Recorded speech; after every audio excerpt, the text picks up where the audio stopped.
जिस व्यक्ति ने कभी गलती नहीं की, उसने कभी भी कुछ नया करने की कोशिश नहीं की। ऐसा कहना है विश्व के सुप्रसिद्ध वैज्ञानिक और भौतिक शास्त्री एल्बर्ट आइंस्टाइन का, जिन्होंने हमारे युग को इतना विकसित और डिजिटल बनाने में बहुत ही महत्वपूर्ण भूमिका निभाई है।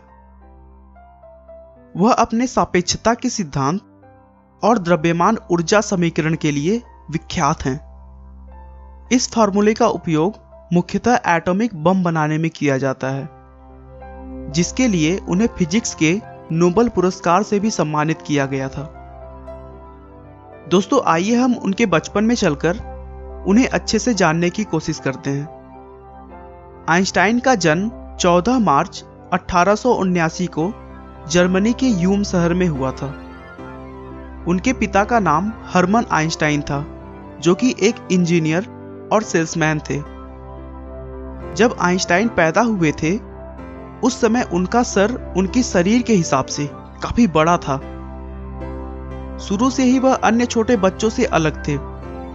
वह छोटे बच्चों की तरह बिल्कुल भी शरारतें नहीं किया करते और एकदम शांत तरीके से रहते थे। दोस्तों, बच्चे पैदा होने के बाद अक्सर 1 या फिर 1.5 साल में बोलना शुरू कर देते हैं, लेकिन उन्होंने बोलने में 4 साल लगा दिया था और करीब 9 साल तक अच्छे से नहीं बोल पाते थे, जिससे उनके माता पिता को उनके भविष्य की चिंता होने लगी थी। आइंस्टाइन को अपने उम्र के बच्चों के साथ खेलना भी बिल्कुल पसंद नहीं था। उन्होंने अपनी कहीं अलग ही दुनिया बना रखी थी।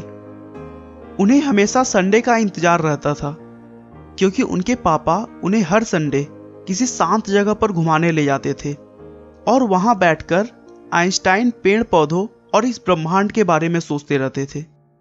उनके मन में हमेशा यह बात रहती थी कि आखिर ये दुनिया चलती कैसे है। अपनी शारीरिक कमियों और न बोल पाने की वजह से उन्होंने स्कूल जाना बहुत लेट स्टार्ट किया। उन्हें स्कूल एक जेल की तरह लगता था। उनका मानना था कि स्कूल एक ऐसी जगह है जहां कोई भी आजाद नहीं है। इस सोच के पीछे एक कारण भी था। वह अपने टीचर्स की बताई हुई बातों को आसानी से एक्सेप्ट नहीं करते थे, क्योंकि उन्हें लगता था कि टीचर्स द्वारा पढ़ाई हुई चीजें अभी भी अधूरी हैं और इसीलिए वे उनसे बहुत अजीब अजीब से क्रॉस क्वेश्चंस किया करते थे, जिसकी वजह से टीचर्स भी उनसे बहुत चिढ़े हुए रहते थे और आइंस्टाइन को उन्होंने मंदबुद्धि भी कहना शुरू कर दिया था।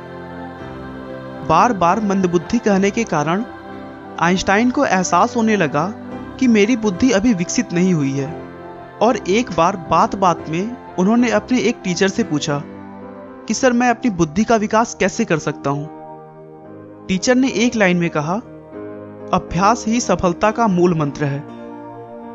टीचर की उन बातों को आइंस्टाइन ने अपने दिमाग में बिठा लिया और एक दृढ़ निश्चय किया कि अभ्यास के बल पर मैं एक दिन सबसे आगे बढ़कर दिखाऊंगा। उसके बाद से तो मानो उनकी जिंदगी बदल गई और अपने कठिन परिश्रम और अभ्यास की मदद से उन्होंने मैथ और फिजिक्स में महारत हासिल कर लिया, जिसके बाद उन्होंने बहुत सारे अद्भुत खोज किए, जैसे सापेक्षता के सिद्धांत, द्रव्यमान ऊर्जा, गति प्रकाश के ऊष्मीय गुण और भी बहुत। आज घर बैठे हमें इंटरनेट के द्वारा जो जानकारियां प्राप्त हो रही हैं, उन सभी आविष्कारों में भी एल्बर्ट आइंस्टाइन का महान योगदान है। उन्होंने दिखा दिया कि एक मंदबुद्धि व्यक्ति भी मेहनत, हिम्मत और लगन के बल पर इस संसार में कुछ भी कर सकता है। एल्बर्ट आइंस्टाइन अपने दिमाग में ही पूरी रिसर्च को सोचकर पूरा प्लान तैयार कर लेते थे, जो कि उनके लैबोरेटरी प्रयोग से ज्यादा सटीक होता था। एल्बर्ट आइंस्टाइन को इजराइल के राष्ट्रपति पद का प्रस्ताव भी दिया गया, लेकिन उन्होंने इसे विनम्रतापूर्वक मना कर दिया। अमेरिकी सरकार आइंस्टाइन के टैलेंट से इतना डर गई थी कि उनके पीछे अपना जासूस लगाकर रखी थी, ताकि उनके रिसर्च का कोई गलत प्रयोग ना हो सके जो कि देश के लिए हानिकारक हो। यहां तक कि एक पैथोलॉजिस्ट ने आइंस्टाइन के 100 परीक्षण के दौरान उनका दिमाग चुरा लिया था, ताकि वह उनके बुद्धिजीवी होने का पता लगा सके। आइंस्टाइन ने मानवता की भलाई और मनुष्य का जीवन अधिक सफल बनाने के लिए अपना पूरा जीवन समर्पित कर दिया और 18 अप्रैल 1955 को 76 वर्ष की उम्र में उन्होंने इस दुनिया को अलविदा कहा। आपका बहुमूल्य समय देने के लिए बहुत बहुत धन्यवाद।